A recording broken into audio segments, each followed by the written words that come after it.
Okay, so one of the things I've dealt with for years as a producer is the challenge of having the maximum amount of control over the different elements of my production while at the same time not overtaxing the processor on my device by having multiple versions of the same instrument, right? So like let's say for example, you have one drum kit that you like to use, and let's say you want to use the kick, the snare, the hi-hat, and maybe some toms from that same drum kit, right? But you don't want it all coming on the same track. You want to be able to separate those out so you can mix the kick separately, mix the hi-hat separately, and all that kind of thing.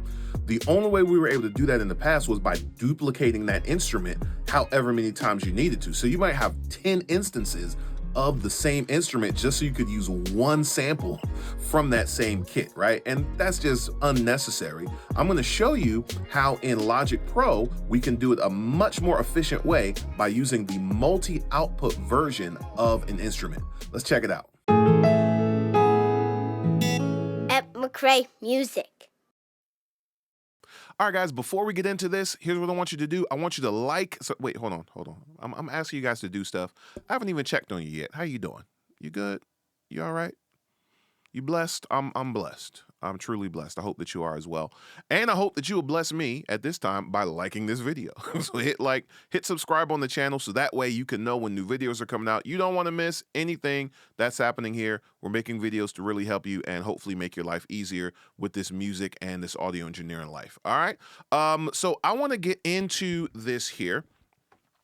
I am going to load up an instance of Native Instruments Battery, which I like to use for multi-sample stuff. You can use the instrument of your choice, and I'm going to load up my Andrew Masters Studio drum kit here.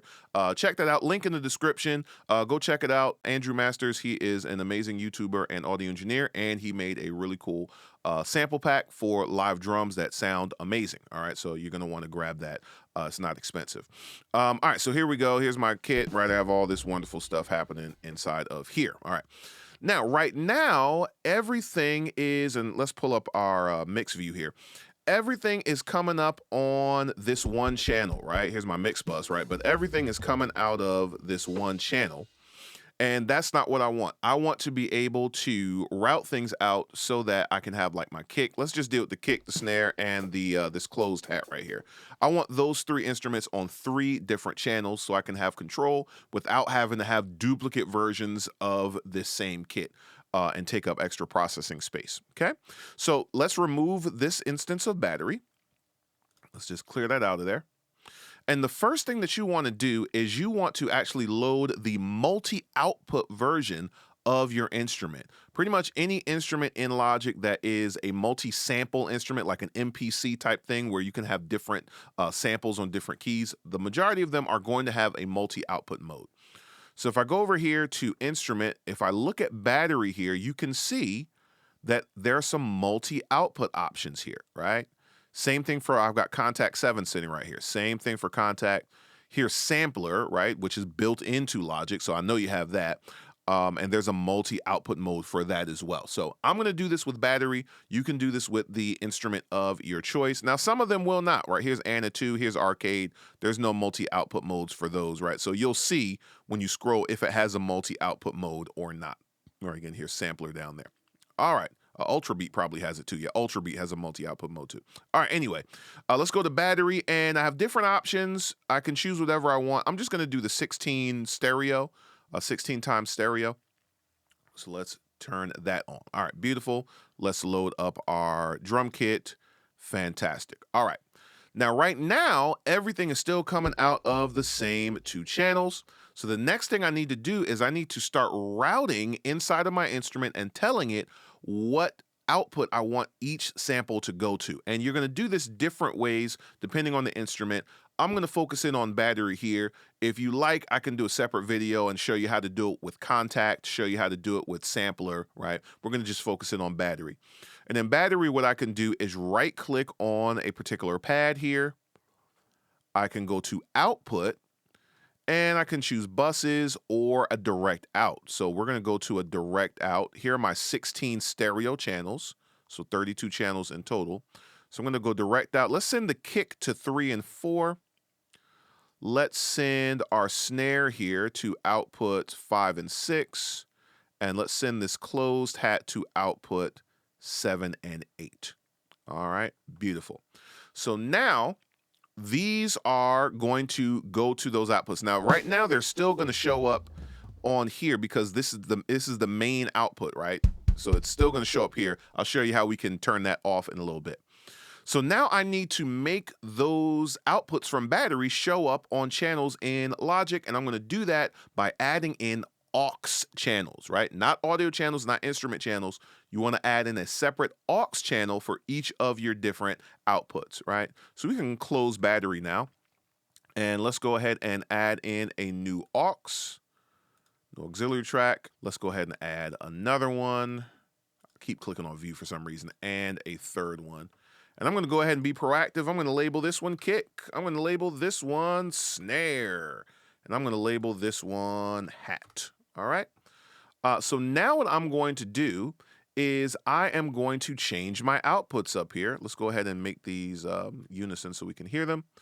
I'm going to set my outputs up. So if I go to my output, or my input rather, for the aux, notice that I now have regular inputs, right? Bus inputs, but now I have instrument 1, right?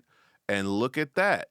Here are all my battery outputs. Now, again, 1 and 2 is not going to show up because that's reserved for the stereo output, the main out from battery. So I'm going to go ahead and say 3 and 4. And now watch this. If I hit my kick, I'm hitting the kick in battery, and it's not showing up in battery anymore. It's showing up in 3 and 4. Now, these others are still showing up. So let's go ahead and route these. Let's route our snare here to 5 and 6. Let's route our hi-hat to 7 and 8. And there we go. My kick is coming out of here. Here's my snare. Here's my hi-hat. So I've got one instance of battery, but I've got different samples coming out of different channels inside of Logic Pro, right? And I could repeat that process over and over again. Let me show you a finished version of this. All right, so here's the finished version of this. Here's my Andrew Masters kit. If I open this up, let's go into our mixer view again.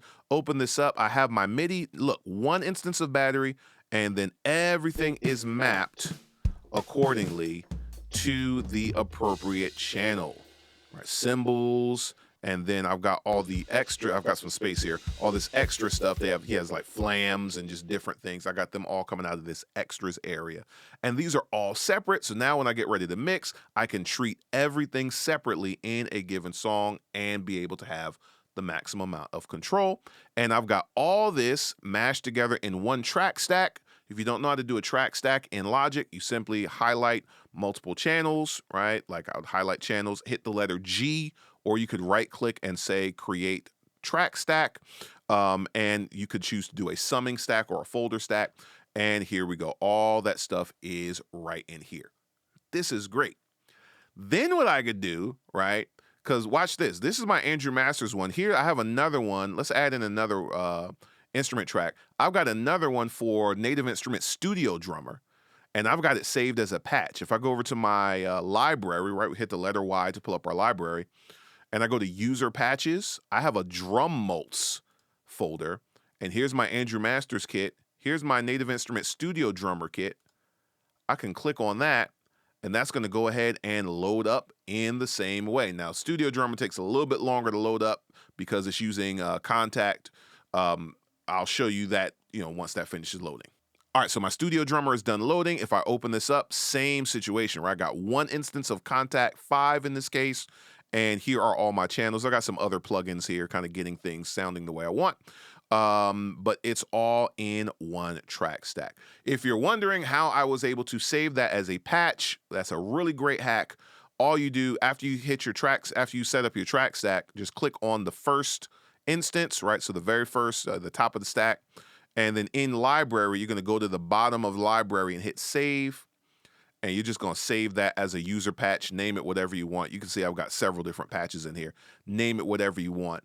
And it's going to be there. And you can very quickly and very easily load that up. All right, so that is really cool. We've maximized the amount of control we have over our individual instruments or individual samples without overtaxing the processing power by having a bunch of duplicate instances of the same instrument.